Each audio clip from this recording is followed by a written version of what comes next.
blue screen kind of thing? Why is there a swan on it? What'd you say?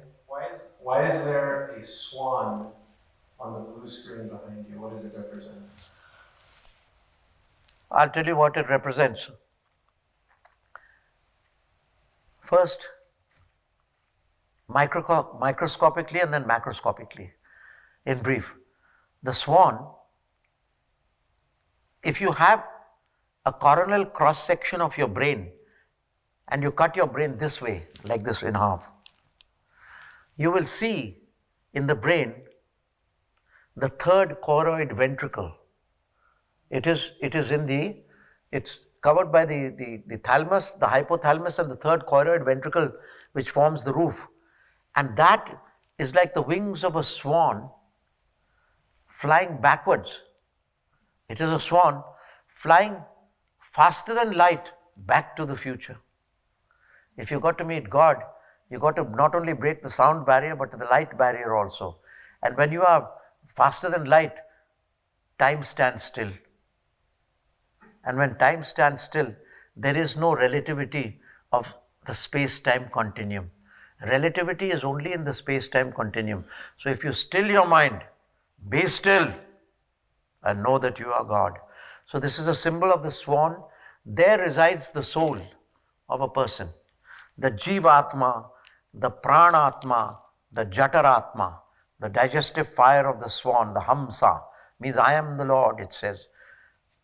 The Pranatma, the life, the Jivatma, the soul essence, and the Paramatma, the God essence. So this soul is the symbol of your soul. Therefore I say it is the swan. And if you see any Gray's Anatomy, you'll see this coronal cross-section, two wings of the swan flying in the between the thalamus, hypothalamus, and third choroid ventricle. That space which is in the undercarriage of the swan, or which is in the belly of the swan, is called the Brahma Gufa. It is called the Brahma Gufa. So that is why we have the swan, the symbol of the swan, symbolizing the seat of your soul, which is at the midpoint of your eyebrows, 3 inches in depth in your skull. Now let me explain to you the cosmic significance. We are in the whole universe and cosmos, but all our little earth and its solar system, which is insignificant in our galaxy. If you had to see our solar system and our earth, you would need a telescope.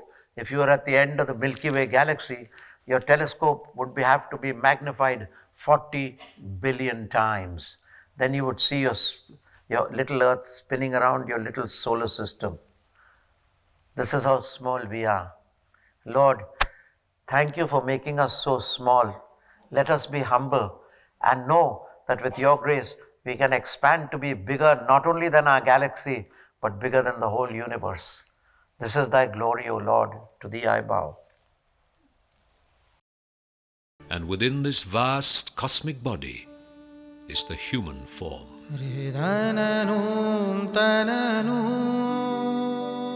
In their meditative silence, rishis heard the sounds of the evolving consciousness within their own bodies. If we look at the construction of our galaxy, we will see that we have an estimated 100 billion stars therein, in our Milky Way galaxy. And if we look at the construction of the human brain, we will see that it also has 100 billion cells.